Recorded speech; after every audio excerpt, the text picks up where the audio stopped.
What is the meaning of shirk? شرك هو تسوية غير الله به في أي شيء من خصائص رب سواء في ربوبية أو في الألوهية أو أسماء الصفات. What is shirk? It is to make somebody equal to Allah, or to make anything, to give anything a trait of Allah, any trait of Allah, whether it is in His ubudiyya, in His godship, or His lordship, or in His names or attributes. That is shirk. That is shirk. And just to add a point here, this one, my words, this is something which is a common mistake which many people they make when they translate shirk or they talk about shirk. They think shirk is only in worship. No. If you say there's somebody who has the same names and attributes as Allah, that is shirk also. If you say there's somebody who has the same characteristics as Allah, He's a creator, He's a protector, that is shirk also. It's not just in worship. So you say here, لا أشرك, now we come back, the Sheikh says, لا أشرك به شيئا. شيئا, the word شيئا, هنا نكرة في سياق النفي, فتعم. The word شيئا, it is indefinite here, nakira, in the context of negation. So it shows it is covering and encompassing everything. So it means I don't commit shirk, or I don't associate anything, big or small, minute or detailed, with Allah in any types of shirk. And in this is somebody putting himself away from all types of shirk. So when the Muslim says these great words, his problems will go away, because his heart is busy with the greatest of things, and the most obligatory of all obligations, and the most noble of all goals, and the best or the most great of all needs or achievements. And that is what? Tawheed of Allah. Tawheed of Allah. And so there's no place for stress, because he is busy with the Tawheed of Allah and believing in Him and ikhlas to his Lord the Great. And in the third hadith, again we remind you, for those brothers and sisters who came late, we're doing the book by Sheikh Abdurrazzaq, al-Abbaad, which is titled The Effects of the Legislated Adhkaar in Pushing Away or Curing Stress and Anxieties or Worries or Grief. Now the third hadith,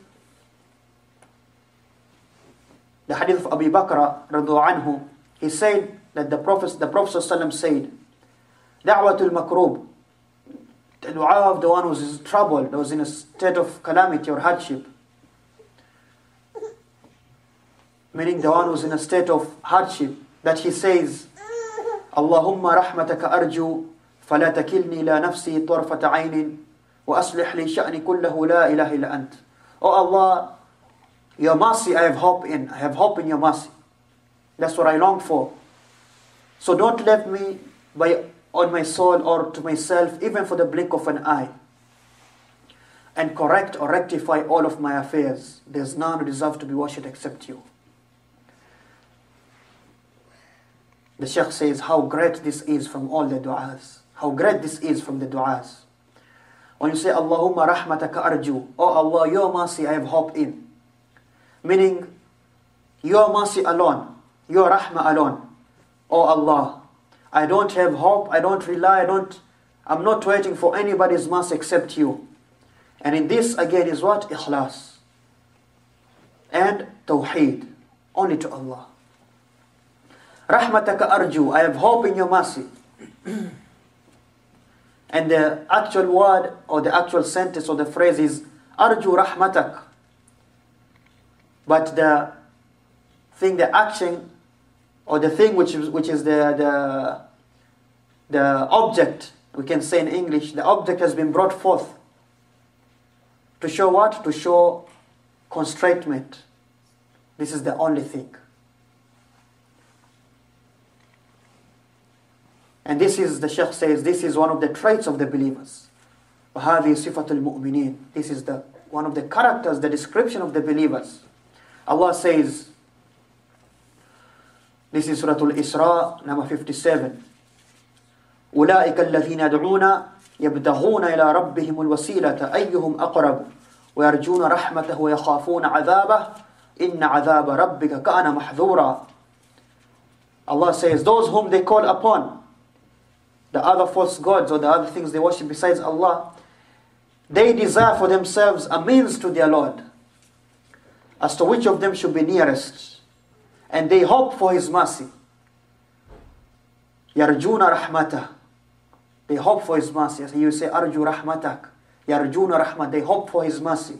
ويخافون عذابه, and they fear His torment. Verily the torment of His Lord, of their Lord, is something to be afraid of. So this is one of the traits of the believers. They always have hope in the mercy of Allah. The Sheikh says, so he begins his dua in pushing away his hardship and his apprehension, which has touched him, by tawheed. Allahumma rahmataka arju, oh Allah, your mercy I have hope in. Meaning, I have hope in your mercy, and I am seeking it from you. And I'm not seeking it from anybody else other than you. Then you say, فَلَا تَكِلْنِي إِلَى نَفْسِي طَرْفَةَ عَيْنٍ, not let me to my own soul even for the blink of an eye. It means, and the Sheikh says in this, it's somebody showing his need, how needy he is to the one who's perfect. Or somebody showing his complete need to Allah subhanahu wa ta'ala in all of his moments in his life. That you're in complete need of Allah in all of your moments. And in all of his times when he's sitting or he's resting. So you are needy to Allah. أنت فقير in Allah. حتى في طرفة العين. Even for a blink of an eye, we are always in need of Allah. Always seeking or always in need to Allah in all of your affairs. And that you're in need of Him in every situation, in every type of thing. And this is why you say, لا تكل نفسي طرفة عين. Don't let me to my own soul even the blink of an eye. If Allah is to let you to your own self, put yourself in charge, even for that one moment, you will be lost and you will go astray. And the one who's led to his own self, he is discharged to his own self, he is lost. And the one who's put in charge to other, or is led to be put in charge to other than Allah, he is lost. And this is from the great favors of Allah, it's from the favors of Allah on you, that He does not let you even for a blink of an eye to other than Him. And if He puts somebody else in charge of you,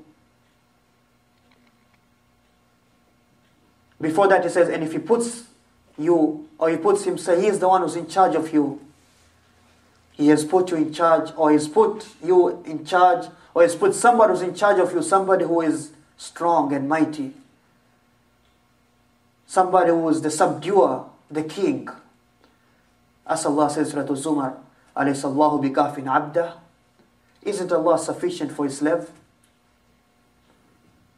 And Allah says in Surah Al-Talaq, number 3, وَمَنْ يَتَوَكَّلْ عَلَى اللَّهِ فَهُوَ حَسْبُهُ. And the one who depends on Allah, He is sufficient for him. And Allah says in Surah Al-Zumar 38, حَسْبِيَ اللَّهُ عَلَيْهِ يَتَوَكَّلُ الْمُتَوَكِّلُونَ. Sufficient is Allah. Upon Him those who have tawakkul depend on. So you, if you're really somebody who's depending on Allah, you'll not be afraid of anything.